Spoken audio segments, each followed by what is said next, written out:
नमस्कार। SDF live India में आपका स्वागत है और आपके साथ मैं हूं गौरव सिन्हा।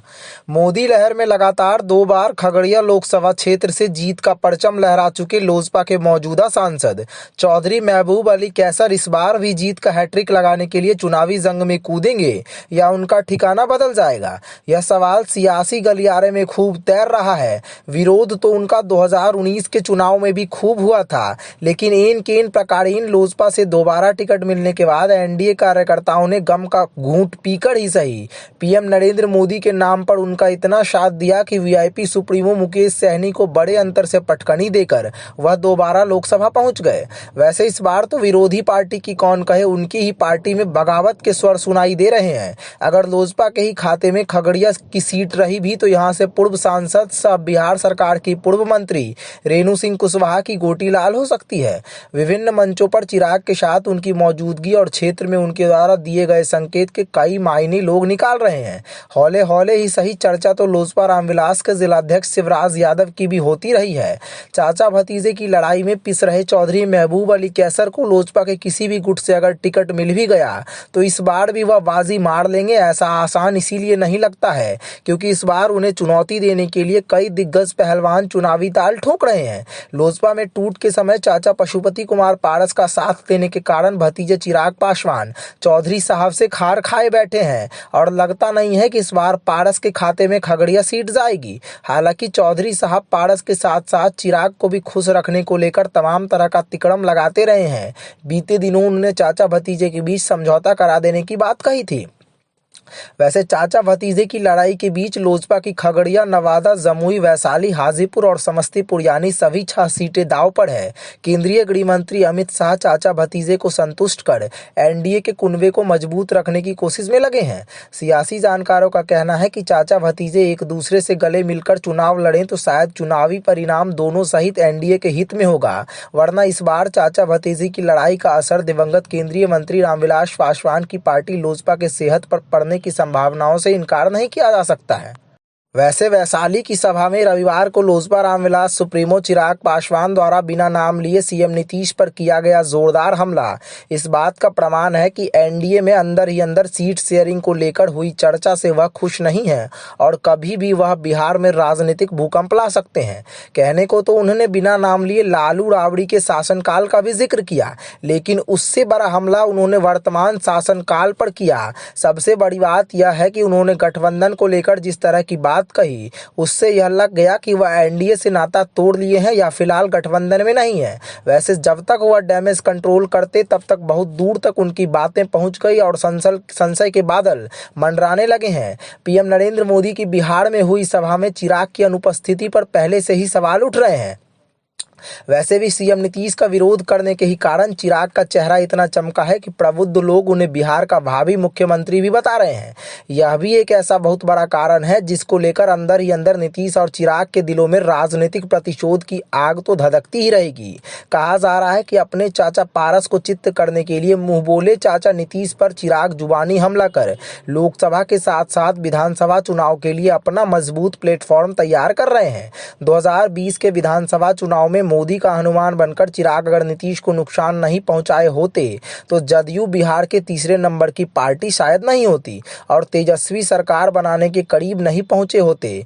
वर्तमान समय में सीएम नीतीश अगर रह रहकर परेशान होते हैं तो इसके लिए चिराग द्वारा दिया गया बड़ा घाव ही है। एनडीए में फिलवक्त साथ साथ होने के बाद भी सीएम का नाम लिए बगैर उन पर करारा प्रहार हाजीपुर सहित अपने मनमाफी क्षेत्र से टिकट लेने के लिए उनका यह शायद प्रेशर पॉलिटिक्स भी हो सकता है। अगर हाजीपुर और जमुई सहित खगड़िया सीट उनके खाते में गई भी तो वह चौधरी महबूब अली कैसर पर भरोसा कर उन्हें टिकट दे देंगे, ऐसा लगता नहीं है। बात रही चाचा पारस की तो वह अपने लिए हाजीपुर और दूसरे भतीजे प्रिंस राज के लिए समस्तीपुर सीट ही बीजेपी से ले पाने में सफल हो जाएं तो यह उनके लिए काफी होगा। वैसे कहा जा रहा है कि चिराग को 3 और पारस को 2 सीट का ऑफर दिया गया है, जिसके कारण चिराग पासवान नाराज हो गए हैं और उनके महागठबंधन में जाने या अलग चुनाव लड़ने की भी संभावना व्यक्त की जा रही है। दूसरी तरफ सीट शेयरिंग को लेकर एनडीए में फंस रहे पेंच की जानकारी मिलते ही सीएम नीतीश के समय पूर्व ही विदेश से भागे भागे बिहार पहुंचने की बात कही जा रही है। हालांकि दिल्ली में बीजेपी की बैठकें लगातार जारी है और लगता है कि संभवतः 14 मार्च तक एनडीए में सीटों का बंटवारा स्पष्ट तौर पर हो जाएगा। एनडीए में सीट शेयरिंग का फॉर्मूला तय होते ही महागठबंधन में भी सीट शेयरिंग का गणित सुलझा लिए जाने की बात सियासी जानकारों द्वारा कही जा रही है। चिराग और मुकेश सहनी की बीजेपी में बात नहीं बनी तो दोनों महागठबंधन में शामिल हो सकते हैं। पटना हवाई अड्डे पर चिराग और सहनी की रविवार को हुई मुलाकात के भी कई मायने निकाले जा रहे हैं। खैर, मौजूदा सांसद चौधरी महबूब अली कैसर की कार्यशैली पर लगातार सवाल उठाते रहे परबत्ता के जदयू विधायक डॉक्टर संजीव कुमार उन्हें पटकनी देने के लिए पहले से ताना बाना बुनते आ रहे हैं। लगभग 2 साल से लोकसभा चुनाव की तैयारी करते आ रहे जदयू विधायक डॉक्टर संजीव कुमार को अगर एनडीए या यूं कहें कि जदयू से टिकट नहीं मिला तो राजद के टिकट पर वह चुनावी अखाड़े में कूद सकते हैं। हालांकि मीडिया के सवालों का सीधा जवाब देने के बजाय वह यह कहकर मामले को रहस्यमय बना देते हैं कि उनके नेता नीतीश कुमार हैं और उनके समक्ष जनता की आकांक्षा के अनुरूप लोकसभा चुनाव लड़ने का इरादा उन्होंने जता दिया है।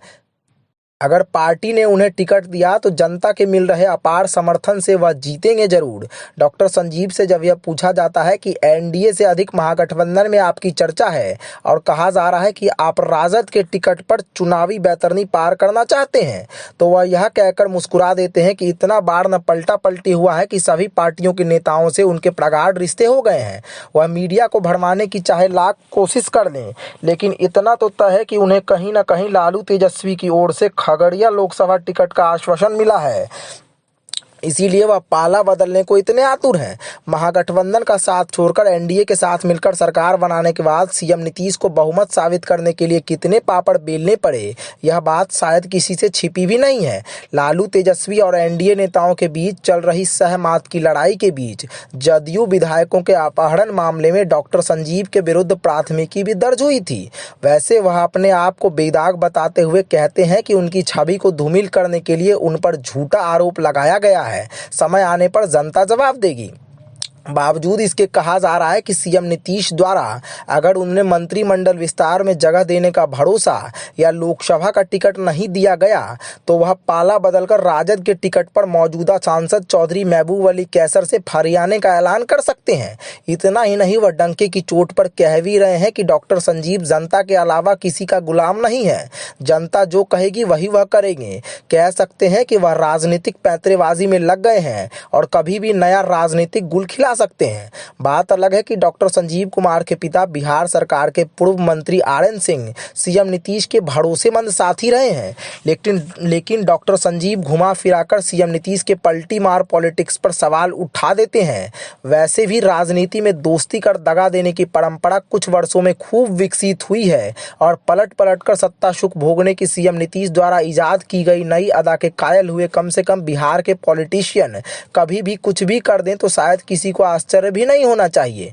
कह सकते हैं कि पलटी मार पॉलिटिक्स में बिहार के लगभग सभी पॉलिटिशियन शायद दक्ष हो चुके हैं। हालांकि कहा जा रहा है कि लोजपा के किसी धड़े से टिकट नहीं मिलने का आसार देखकर चौधरी महबूब अली कैसर राजद से टिकट पाने के लिए हाथ पैर मार रहे हैं। उनके पुत्र यूसुफुद्दीन सोनवर्षा से राजद के विधायक हैं और उन्होंने ही लालू तेजस्वी से मंत्रणा कर अपने पिता के लिए राजद से टिकट का शायद जुगाड़ लगा दिया है। वैसे राजद की पूर्व लोकसभा प्रत्याशी तथा बाहुबली पूर्व विधायक रणवीर यादव की पत्नी कृष्णा कुमारी यादव सहित राजद के जिलाध्यक्ष मनोहर कुमार यादव भी टिकट पाने की रेस में बहुत आगे निकल चुके हैं। मनोहर कुमार यादव का तेजस्वी के साथ प्रगाढ़ रिश्ते को देखते हुए जहां यह कहा जा रहा है कि उन्हें ही टिकट मिलेगा, वहीं यह भी चर्चा है कि राजद सुप्रीमो लालू प्रसाद यादव से पूर्व विधायक रणवीर यादव की बात लगभग फाइनल हो चुकी है। कृष्णा कुमारी यादव को अगर टिकट देने में कोई पेंच तो उनकी पहली पत्नी जदयू की पूर्व विधायक पूनम देवी यादव को भी टिकट पाने वालों के कतार में खड़ा कर दिया गया है। महागठबंधन या यूं कहें कि राजद की ओर से अंततः किसे टिकट मिलेगा यह स्पष्ट तौर पर कह पाना तो फिलवक्त मुश्किल है, लेकिन चौधरी महबूब अली कैसर अगर किसी दल से टिकट पाने में सफल भी हो गए तो इस बार उनके सामने पहाड़ बनकर बीजेपी के प्रदेश अध्यक्ष और बिहार के डिप्टी सीएम सम्राट चौधरी खड़े हो सकते हैं, क्योंकि बीजेपी के कार्यकर्ताओं द्वारा आपस में सर्वसम्मति से फैसला लेकर सम्राट चौधरी को चुनावी जंग में उतारने की गुजारिश पार्टी के आलाकमान से की गई है। पिछले दिनों बीजेपी के वरीय नेताओं ने दिल्ली में राष्ट्रीय अध्यक्ष जेपी नड्डा सहित पार्टी के अन्य शीर्ष नेताओं से मिलकर पार्टी कार्यकर्ताओं की भावना से अवगत भी करा दिया है। वैसे सियासी जानकारों का कहना है कि सम्राट चौधरी कहीं से स्वयं लोकसभा चुनाव लड़ने के बजाय इस कोशिश में लगे हैं कि किसी भी कीमत पर बिहार की सभी 40 सीटें मोदी के खाते में जाए। इसके लिए वह अपनी टीम के साथ खूब मेहनत भी कर रहे हैं। सियासी जानकारों का यह भी कहना है कि डिप्टी सीएम बन चुके सम्राट चौधरी को अब माथे पर चढ़ा मुरेठा या यूं कहें कि पगड़ी बहुत भारी लग रहा है। वह लोकसभा चुनाव लड़ने के बजाय किसी भी कीमत पर अपनी पगड़ी खोलने की रणनीति पर काम कर रहे हैं। वैसे वक्त की नजाकत को भांपकर कम से कम लोकसभा चुनाव तक तो उन्हें अपने सिर पर पगड़ी बांधकर रखना ही होगा, लेकिन लोकसभा चुनाव के बाद अगर वह अपनी प्रतिज्ञा पूरी कर लें तो शायद किसी के लिए आश्चर्य का विषय भी नहीं होना चाहिए।